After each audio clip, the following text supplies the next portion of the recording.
Hello guys and girls, I'm a Xenoblade hero and I'll be talking to you about my top 4 Lincoln Qualifier match versus SPEevee.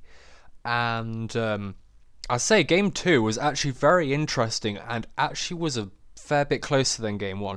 She managed to pull off something very clever that I did not see coming, and it actually caught me way off guard. You'll see what I mean in a minute. But either way, I start off with the Gyarados this time to accommodate for that Mienshao, but she switches out the Manectric this time, which actually puts me in a lot of danger, and she counter-led me very well. I mean, I think she possibly suspected that I would. I don't know. I didn't think she would think that I would have led with Rotom H because she saw in the last game it didn't really do an awful lot. So I guess this was a very good switch, and Manectric obviously puts me in a lot of danger now with the Intimidate. But either way, I managed to get off my own Intimidate on that Mienshao. Not that that actually changes much, but I know she has high jump kick on it. So I switch out because I do not want to be put in a position where that Manectric is actually like staring me down and actually like has its choice of who to target. So I switch out my Gardevoir and kind of roll the dice a little bit for that 50% chance to actually take Lightning Rod from it, because an electric type move is the easiest thing to hit my entire team with. I mean, I don't have an awful lot of resists to it, and I mean, if I switch my own Garchomp in, it threatens the hidden power ice, which I'm not exactly very happy to take. So I guess Gardevoir was definitely my best switch in here, but I traced the inner focus, which is a bit problematic, but I'm not sure if that changes much in the next attack. Let's see, actually. She gets her own Intimidate, which actually doesn't help too much to start off with. I'm not sure if it affects any damage rolls later. We'll have a look. But I Mega Evolve anyway. And I think I make a bit of a bolder play. I don't think I go for the Protect because I suspect that she in turn is not going to high jump kick me again and repeat the same mistake. But she goes for the Fake Out, which I find surprising after looking at the inner focus. But here's the big move that I did not see coming, and she didn't reveal: the Wide Guard. Now, I suspected that she could possibly, because she didn't show, I don't think she showed, I didn't give a chance to show her Life Orb in the last game. But either way, I was cautious of the focus session. I didn't want the Mienshao to do too much damage on me, so I both Sucker Punch and Dazzling Gleam the Mienshao here. But the Wide Guard, which I didn't suspect, actually really hinders me this turn, because now I'm locked into Dazzling Gleam, and she's safe in the knowledge that she can use Wide Guard again, and there's not much my Gardevoir can do because she's already found out that it's scarfed. As you can see, she Thunderbolted my Kangaskhan, and I feel like I can survive another, because obviously the Fake Out chip meant that it put me a little bit over half, but I did invest quite a fair amount of special defense, and I was pretty sure I could take another one of the Thunderbolts.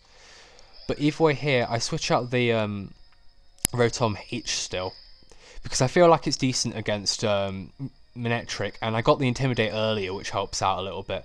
But she White Guards again, which is fair, and Thunderbolts me. But either way, now I'm in a bit of a better position when I was last turn, when I was locked into Dazzling Gleam, and now she Thunderbolts. And do I take this attack? Barely. And she knocks off my Rotom, and I managed to retaliate with a return. Now, this is very hard hitting, and it manages to even through Intimidate KO that Mienshao, which was actually a big problem, but either way, she can't use that. And now I go for the Overheat on the Manectric and do a very fair chunk of damage, enough to put it in Sucker Punch range, which means she has to act very cautiously over these next few turns. Now, she sends in the Garchomp, which is very troublesome for me, and I know she's possibly going to go for the Rock Slide, so I get send in the safely send in the Gardevoir, and I get the Intimidate, which is nice because that helps me switch into that move Rock Slide a little bit better. And from here, I believe, she protects the Manectric, possibly to stop herself from being KO'd by the Sucker Punch, which I do, because I guess that was fairly predictable, but I didn't really need to do anything else because I feel like I didn't want her to attack my God of War freely, and I got to get in my God of War in here freely anyway. So here's kind of, you can kind of see that you don't always have to go for what you predict. Like, sure, I possibly knew that she was going to protect that turn, but I'm in a better position for sucker punching it than I would be if she didn't protect and just thunderbolted me and did a lot of chip damage for my God of War. So always be as safe as you possibly can, but don't be so safe that the opponent, like I did earlier, like I returned the Mianshao. Don't be just make calculated guesses of the opponent and who you're up against, because she learnt from her mistake the first game, and I did capitalise on that a little bit. But either way, now here, a Dazzling Gleam is pretty safe, and she has to double protect to let that survive. I'm not sure why I protected there, to be fair, because I do outspeed with the Dazzling Gleam, I believe. Or perhaps, oh no, I think this was before I added to my EV spread, so perhaps no, that Manectric did outspeed me, so I was cautious, but I don't think she knew that. I don't think she picked up that information because she didn't use the Manectric in the first game.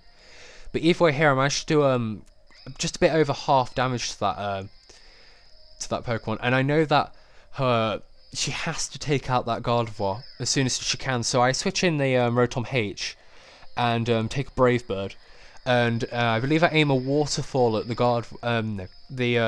Talonflame because I need it out of there. But this could have gone badly. She got a flinch here. I mean, I don't know if that was, I doubt that was could have been a Choice Band variant, and if it was, she could have possibly Rock Slided and Brave Birded me in the next turn and got the KO, so that was perhaps a little more risky than I should have done, and I should have maybe played a bit safer, but I don't think there was too many other options for me because I really needed my God of War for a safer victory, I guess. But Gyarados was technically the win condition, and maybe I should have thought about that a little better. But either way, I guess I'm still learning, even at this stage, this far in the season. But either way, Waterfall I went for here because it's more accurate alternative. I didn't really want to use Ice Fang and miss, and I knew that I'd probably be clearing the Garchomp from that range anyway. But that wraps up the game, and thankfully she didn't get any nasty flinches on me, so I'm very thankful for that. And thank you very much for a very good battle, because you were a really good sport, and very, very kind, so thank you very much for battling me. And now after this match I was through to the final. I believe you can see this match on Swampert, so I forgot who they're called, but either way I'll link I'll link the battle in the description after I've done this video. So thank you very much for watching, and I'll see you around. I guess now I've got to prepare for the finals, and that's in about a week's time for me now when I'm recording this. So look forward to that, and hopefully I'll have some more videos to upload for you. Keep an eye on Nugget Bridge and see how I do if you're interested. Thank you very much for watching these battles, and I'll see you around, guys. Thank you.